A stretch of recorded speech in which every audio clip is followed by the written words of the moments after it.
அஸ்ஸலாமு அலைக்கும். அன்பார்ந்த அனைத்து உறவுகளுக்கும் இனிய காலை வணக்கம். உங்கள் மீது சாந்தியும் சமாதானமும் உண்டாகட்டும். இன்றைய காலை பொழுது உங்கள் அனைவருக்கும் இனிய பொழுதாக அமைய எல்லாம் வல்ல இறைவனை பிரார்த்தித்தவனாக இன்றைக்கும் கோயத்துடைய பல முக்கியமான செய்திகளை பற்றி தான் பார்க்க போகிறோம். வீடியோவை கடைசி வரைக்கும் பாருங்கள். தெரியாத நண்பர்களுக்கு மறக்காம ஷேர் பண்ணுங்கள். வீடியோ பிடிச்சிருந்தா லைக் பண்ணுங்கள், சப்ஸ்கிரைப் பண்ணுங்கள், தொடர்ந்தும் சப்போர்ட் பண்ணுங்கள். எப்போவுமே முதலாவதாக கோயத்துடைய டினார் மதிப்பை தான் பார்ப்போம். அதுக்கு முன்னாடி ஒரு முக்கியமான விடயத்தை பார்த்துடலாம். Registration failure, validation failure. எந்த ஒரு தகவலையுமே பார்க்கவும் முடியாது, மொபைல் ஐடி அப்டேட் பண்ணவும் முடியாது. உங்களுடைய பத்தாக்க மதனியா உங்கள்கிட்ட இன்னும் எத்தனை வருஷத்துக்கு நீங்கள் வச்சுருந்தாலும் அதை கொண்டு போய் கொடுத்து எக்ஸ்சேஞ்ச் ஒன்றில் நீங்கள் புதிதாக பணம் அனுப்ப போகும்போது உங்களுடைய எக்ஸ்சேஞ்சுக்கு நீங்கள் பத்தாக்க மதனியா உள்ள என்டர் பண்ணினா சிவில் ஐடி நாட் வேலிட் அப்படின்னு வரும். என்னடா அது இன்னும் 2 வருஷத்துக்கு 2027 வரைக்கும் இருக்குது, 2026 வரைக்கும் இருக்குது, எப்படி இது வேலிட் இல்லைன்னு சொல்லுவீங்க அப்படின்னு நீங்கள் எக்ஸ்சேஞ்சில் சண்டை பிடிக்கிறத விட்டுட்டு போயிட்டு பயோமெட்ரிக் எடுங்க. என்ன காரணம்ன்றது புரியுதா? பயோமெட்ரிக் எடுக்காத யாராலையுமே நீ பணம் அனுப்பக்கூட முடியாது, ட்ராவல் பண்ண முடியாது, பணம் அனுப்ப முடியாது. அதே அக்கௌண்ட் வச்சுருந்தீங்கன்னா பேங்க்கில் அந்த அக்கௌண்ட்டும் ஃப்ரீஸ் ஆகி இருக்கும். அது நாட்டில் இல்லை, இங்கே குவைத்தில் திஜாரியில், கல்ஃப் பேங்க்கில், வர்பா பேங்க்கில், சிடி இந்த மாதிரி எந்த பேங்க்கில் நீங்கள் அக்கௌண்ட் வச்சுருந்தாலும் அந்த அக்கௌண்ட்டும் உங்களோட ஃப்ரீஸ் ஆகி இருக்கும். கார்டை போட்டு காசு எடுக்க முடியாது, பேலன்ஸ் செக் பண்ண முடியாது, எந்த ஒரு பரிவர்த்தனைகளுமே பண்ண முடியாது. பல தரப்பட்ட பேர் நேற்றைய தினம் மெசேஜ் போட்டிருந்தாங்க, முடியலை கடைசி வரைக்குமே முடியலை அப்படின்னு. பணம் அனுப்ப முடியலை, பத்தாக்க மதனியா என்ட்ரு பண்ண முடியலை, மொபைல் ஐடி செக் பண்ண முடியலை, மொபைல் ஐடி அப்டேட் பண்ணவும் முடியலைன்னு. எனவே பயோமெட்ரிக் எடுத்தால் மட்டுமே இனி அனைத்துமே சாத்தியம், பணம் அனுப்புறது முதல் கொண்டு. தினார் மதிப்பு பார்த்தலாம். இலங்கைக்கான ரூபாயில் ஒரு தினாரின் மதிப்பு 957 ரூபாய் 11% உள்ளது. இந்தியாவின் ரூபாயில் ஒரு தினாரின் மதிப்பு 277 ரூபாய் 50% உள்ளது. இது அல்முல்லா எக்ஸ்சேஞ்சினுடைய அப்ளிகேஷன் ஆன்லைன் ரேட் ஆகும். கூகுள் ரேட்டு பார்த்தலாம். இலங்கைக்கான ரூபாயில் ஒரு தினாரின் மதிப்பு 958 ரூபாய் 94% உள்ளது. இந்தியாவின் ரூபாயில் ஒரு தினாரின் மதிப்பு 279 ரூபாய் 40% உள்ளது. அமான் எக்ஸ்சேஞ்ச் ரேட்டை பார்த்தலாம். இந்தியாவுக்கு 10,000 ரூபாய்க்கு உட்பட்ட பரிவர்த்தனைகளுக்கு 283 ரூபாய் வழங்குறாங்க. அதே போல் 50,000 ரூபாய்க்கு உட்பட்ட பரிவர்த்தனைகளுக்கு 278 ரூபாய் வழங்குறாங்க. அதே போல் இலங்கைக்கு 50,000 ரூபாய்க்கு உட்பட்ட பரிவர்த்தனைகளுக்கு 966 ரூபாய் 60% வழங்குறாங்க. அதே போல் 20,000 ரூபாய்க்கு உட்பட்ட பரிவர்த்தனைகளுக்கு 991 ரூபாய் வழங்குறாங்க. அதே போல் 10,000 ரூபாய்க்கு உட்பட்ட பரிவர்த்தனைகளுக்கு 1042 ரூபாய் வழங்குறாங்க. இது பார்த்தீங்கன்னா அமான் எக்ஸ்சேஞ்சில் லிமிட்டான ஆஃபர் மட்டும்தான். எந்த நேரத்தில் வேணாலும் இது மாற்றம் அடையலாம். ஆனால் இப்போதைக்கு நீங்கள் 10,000 ரூபாய்க்குள்ளே அனுப்புறீங்களா இருந்தால் உங்களுக்கு 1042 ரூபாய் வழங்குறாங்க. 20,000 ரூபாய்க்கு உட்பட்ட பரிவர்த்தனைகளுக்கு 991 ரூபாய் வழங்குறாங்க. அதுக்கு மேல் அனுப்பும்போது ரேட் டிஃப்ரெண்ட் ஆகும். அடுத்ததாக சஜில் எக்ஸ்சேஞ்சை பொறுத்தவரையில் இந்தியாவுக்கு 279 ரூபாய் 40% வழங்கியிருக்கிறாங்க 50,000 ரூபாய்க்கு உட்பட்ட பரிவர்த்தனைகளுக்கு. அதே போல் இலங்கைக்கு 982 ரூபாய் 14% வழங்குறாங்க 30,000 ரூபாய்க்கு உட்பட்ட பரிவர்த்தனைகளுக்கு. அதே போல் 967 ரூபாய் 89% வழங்குறாங்க 50,000 ரூபாய்க்கு உட்பட்ட பரிவர்த்தனைகளுக்கு. அதே போல் 963 ரூபாய் 22% வழங்குறாங்க 1,00,000 ரூபாய்க்கு உட்பட்ட பரிவர்த்தனைகளுக்கு. 1,00,000 ரூபாய்க்கு உட்பட்ட பரிவர்த்தனைகளுக்கு மட்டும்தான் இது. 1,00,000 ரூபாய்க்கு மேலே நீங்கள் அனுப்பும்போது நிச்சயமாக இந்த டிஃப்ரெண்ட்டான ரேட்டு தான் வரும். அதே போல் மேலதிக தகவல்களை தெரிந்து கொள்ளலாம். சஜில் எக்ஸ்சேஞ்ச் 97 23 54 61 என்ற இலக்கமுடாக சஜில் எக்ஸ்சேஞ்சுக்கு அழைப்பு விடுங்க. மேலதிக தகவல்கள் தினந்தோறும் ரேட்டையும் பெற்றுக்கொள்ளலாம். அதே போல் கேபி எக்ஸ்சேஞ்ச் இந்தியாவுக்கு 278 ரூபாய் வழங்குறாங்க. அதே போல் இலங்கைக்கு 959 ரூபாய் வழங்கியிருக்கிறாங்க. அதே போல் யூஏஇ எக்ஸ்சேஞ்சை பற்றி ஒரு சகோதரருடைய ஒளிப்பதிவு இருக்குது, அதையும் சேர்த்தே கேளுங்க. வணக்கம் பிரதர். இது நான் நேற்று நான் உங்களோட வீடியோவில் பார்த்தேன். யூஏஇயில் நான் அனுப்பினது செக்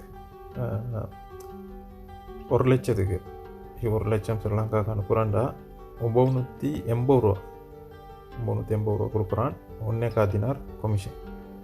அதே நாங்கள் ஒரு 2,00,000 சாதாரண ஒரு 200 தினார் அனுப்புகிறேன்டா 970 ரூபா கொடுக்குறான். யூஏஇ பெஸ்ட்டுன்னு சொல்லிடும் இப்போக்கி ஸ்ரீலங்கா காசு அனுப்ப. ஏன்னா இப்போ எனக்கு நேற்று அந்த 1,00,000க்கு 980 ரூபா தான் சொன்னேன்.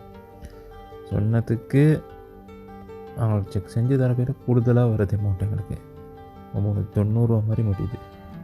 ஆனால் அது 380 தான் நாங்கள் போனால் சொல்கிறாங்க. கேட்கிட்டு அந்த ரேட் தான்றது. சகோதரருக்கு நன்றிகள். யூஏஇ எக்ஸ்சேஞ்சையும் ட்ரை பண்ணுங்கள், பெஸ்ட்டான ரேட் தான் கொடுக்குறாங்க, அதனால தான் தொடர்ந்தும் தெரிவிக்கிறது. அதே போல் குவைத்துடைய பல எக்ஸ்சேஞ்சுகளில் அக்கௌண்ட் நம்பரை மறைச்சிடுறாங்க. இதை பற்றி உங்களுக்கு தொடர்ந்துமே தெரிய தரது. நீங்கள் ஏதாவது ஒரு புதிய எக்ஸ்சேஞ்சுக்கு பழைய பட்டுச்சீட்டோட போகிறீங்களா இருந்தால் நிச்சயமாக அதில் அக்கௌண்ட் நம்பர் இருக்கா அப்படின்றத செக் பண்ணிக்கோங்க. அப்படி இல்லாத பட்சத்தில் எழுதிட்டு போனாலும் பிழை இல்லாத அக்கௌண்ட் நம்பர் எழுதிட்டு போங்க. ஏதாவது ஒரு நம்பர் பிழைத்தாலும் கூட உங்களுடைய பணம் நாட்டுக்கு போய் சேராது. அந்த பணத்தை திரும்ப பெறணுமா இருந்தாலும் ரொம்ப நாட்களாகும், மறுபடியும் கட்டணம் செலுத்த வரும். அதே போல் எக்ஸ்சேஞ்சுகளை பணம் அனுப்பி முடித்ததும் பட்டுச்சீட்டை செக் பண்ணி பாருங்கள், எல்லா டீட்டெயில்ஸுமே சரியாக இருக்கா, அக்கௌண்ட் நம்பர் சரியாக இருக்கா, சொன்ன ரேட்டும் சரியாக விழுந்திருக்கான்றது. அதே போல் யுனைடெட் கல்ஃப் எக்ஸ்சேஞ்ச் கார்பரேஷன் இந்தியாவுக்கு பணம் அனுப்பு 750 ஃபில்ஸும் இலங்கை பணம் அனுப்பு ஒரு தினாரும் கட்டணமாக அறுவிடுறாங்க.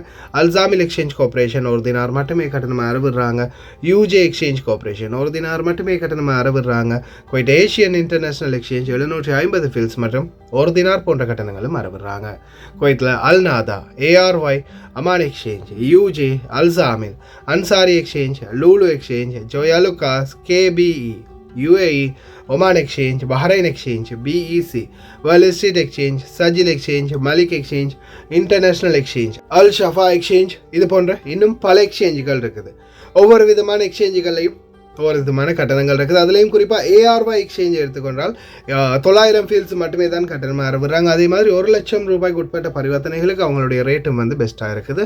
அதே போல் சஜில் எக்ஸ்சேஞ்ச், மலிக் எக்ஸ்சேஞ்ச், அல்சாமில் இது போன்ற எக்ஸ்சேஞ்சுகளில் ஒரு தினார் மட்டுமே தான் கட்டணமாக அறுவிடுறாங்க. இந்த கட்டணங்கள்லையும் பார்த்தீங்கன்னா உங்களுக்கு ஒரு ரூபா தினார் நிச்சயம் பிடிக்கலாம் இந்த மாதிரியான எக்ஸ்சேஞ்சுகளுக்கு போனீங்கன்னா.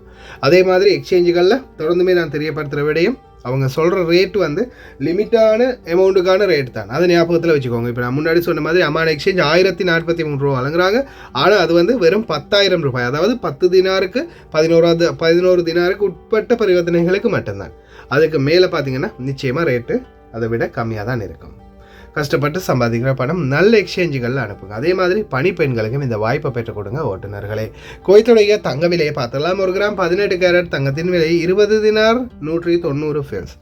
1 கிராம் 21 கேரட் தங்கத்தின் விலை 23 தினார் 555 ஃபீல்ஸ். 1 கிராம் 22 கேரட் தங்கத்தின் விலை 24 தினார் 686 ஃபீல்ஸ். 1 கிராம் 24 கேரட் தூய தங்கத்தின் விலை 26 தினார் 920 ஃபீல்ஸ்.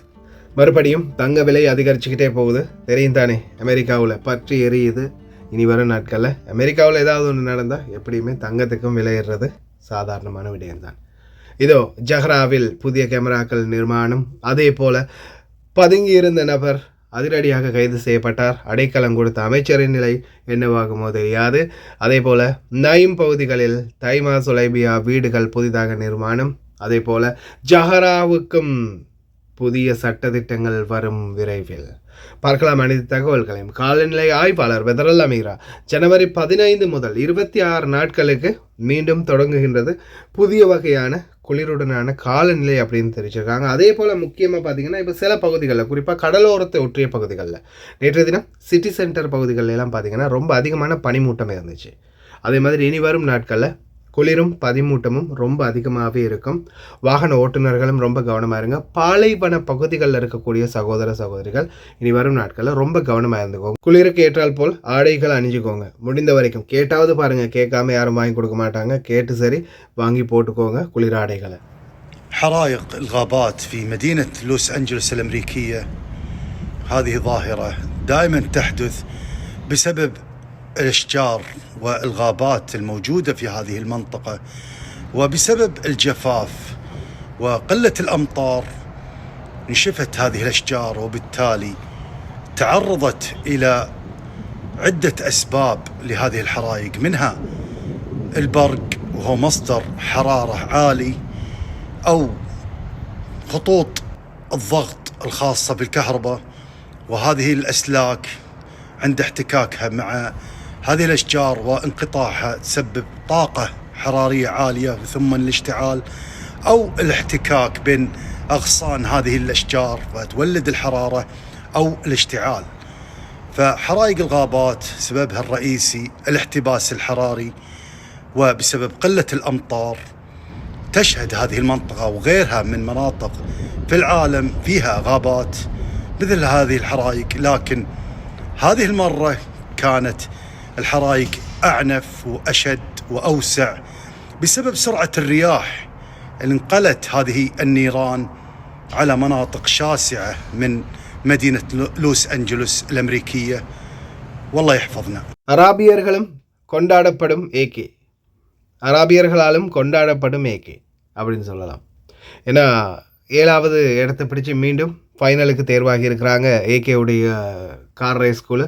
தற்போதைய சூழலில் நடிகர் அஜித் அவர்களுடைய கார் ரேஸை பார்த்த பல அராபியர்களும் கூச்சலிட்டு, அதாவது ஏகேன்னு கூச்சலிடும் காட்சிகள் பார்க்கக்கூடியதாக இருந்தது.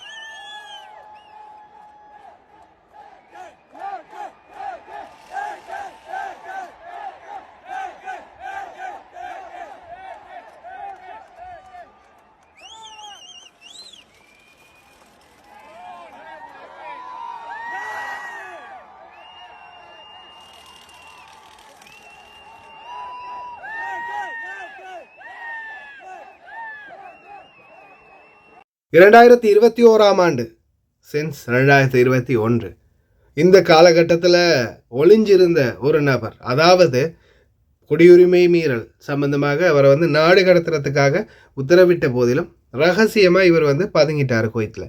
எங்கே இருக்கிறாருன்னே தெரியாமல் இருந்த சூழலில் முன்னாள் அமைச்சர் ஒருவருடைய பண்ணை வீட்டில், வஃப்ரா பண்ணை வீட்டில் ரகசியமாக அறை கொடுத்து அவரை பதுக்கி வைக்கப்பட்டுள்ளது தெரிய வந்துள்ளது. நேற்றைய தினம் அதிரடியாக நுழைந்து சுற்றி வளைத்து நபரை கைது செய்திருக்கிறாங்க. تم انتباهنا في المزرعة الساعة 2:15 صباحا تقريبا تاريخ 11/1/2025. مزرعة عائلة ملكيتها للمزور.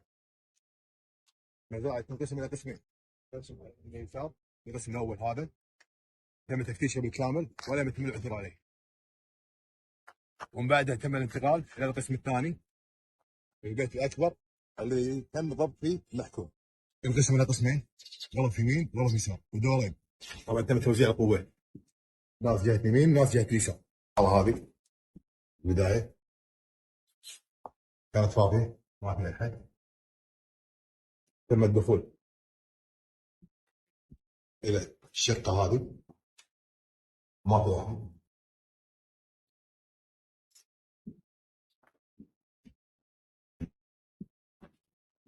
تم الدخول إلى الشقة هذه وبين إن في أحد يسكنها. وهذه الغرفة اللي قاعد فيها المحكوم طلع من هني محكوم من الباب هذا. عند خروجه من الغرفة نزل من المنهول هذا، المنهول هذا في السلم هذا يطلعك ليه داخل، أما منهول ثاني يطلعك ليه برا خارج أسوار بيت وصلت ليه المنهول. طبعا دخل من داخل وطلع من هنا. موزعين هنا افراد القوه على يمين ويسار المنهول، فعند خروجه لازم الفرار الى الورشه الى ان وصل بيت داخل الورشه هذه كم ضبط المكان.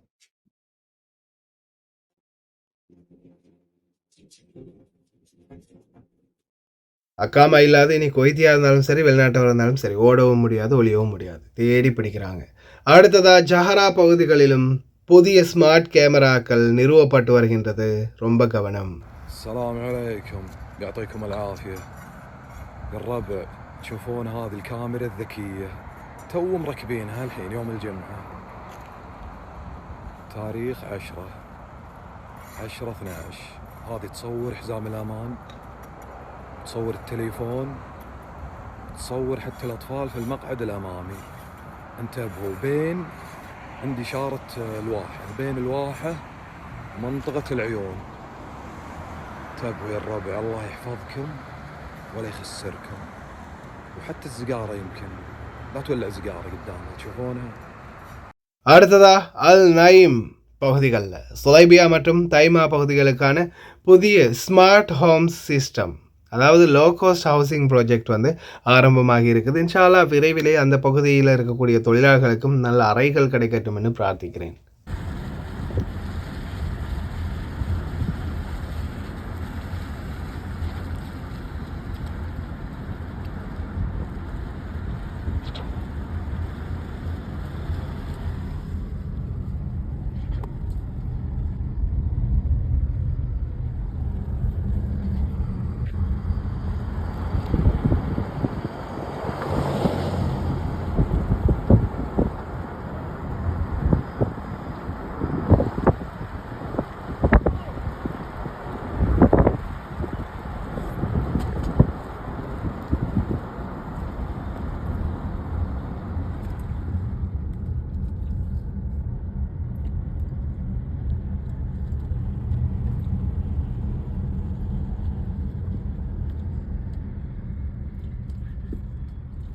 அடுத்ததா மிக முக்கியமான ஒரு தகவல்.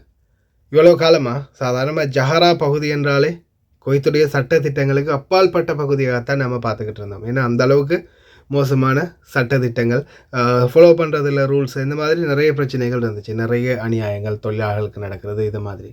ஆனால் இனி வரும் காலங்களில் குவைத்துடைய கவர்மெண்ட் ஜஹராவை உற்று நோக்குறாங்க அப்படின்றதில் எந்த ஒரு மாற்று கருத்தும் இல்லை. உள்துறை அமைச்சர் ஷேக் ஃபஹத் யூசுப் சவுத் அல் சபா ஜஹராவை பற்றி தெரிவித்துள்ளார். بسم الله الرحمن الرحيم. أول شيء أنا سعيد بزيارة الجهرة والقصر الأحمر، وسعيد أكثر باللي أنا قاعد أشوفه الحين هني، ولكن نحتاج أن نسوي فيه فعاليات ونطور منه أكثر من ما أنا شفت إن شاء الله.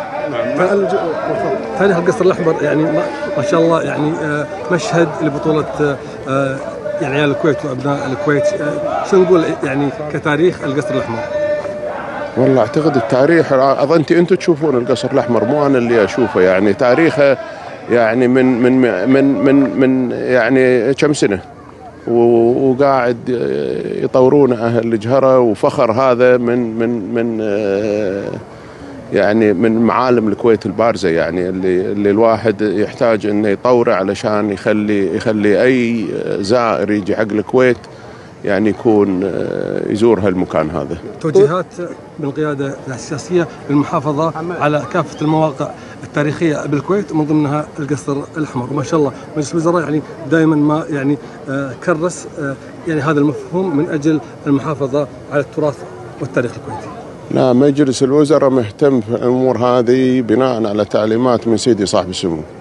يعني اليوم يمكن أكثر اللي قاعد يزورون الكويت قاعد يروحون بس مدينة المباركية، هي المدينة القديمة الموجودة بالكويت. لا، صاحب السمو كان أو حث المحافظين وحث الحكومة على إنشاء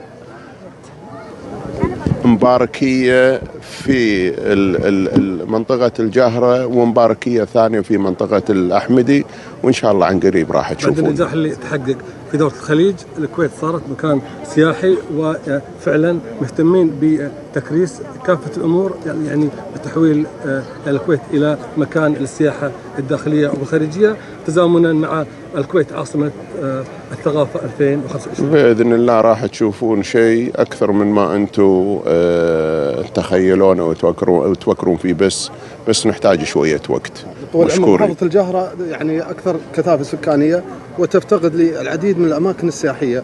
اليوم هل هناك يعني نظرة أو يعني مستقبل لهذه المحافظة في إنشاء واجهة بحرية، أماكن سياحية، زيادة الفنادق، خصوصا بعد ما شفنا بطولة كأس الخليج الكثير كان يعني محتاج إلى مثل هذه الأمور؟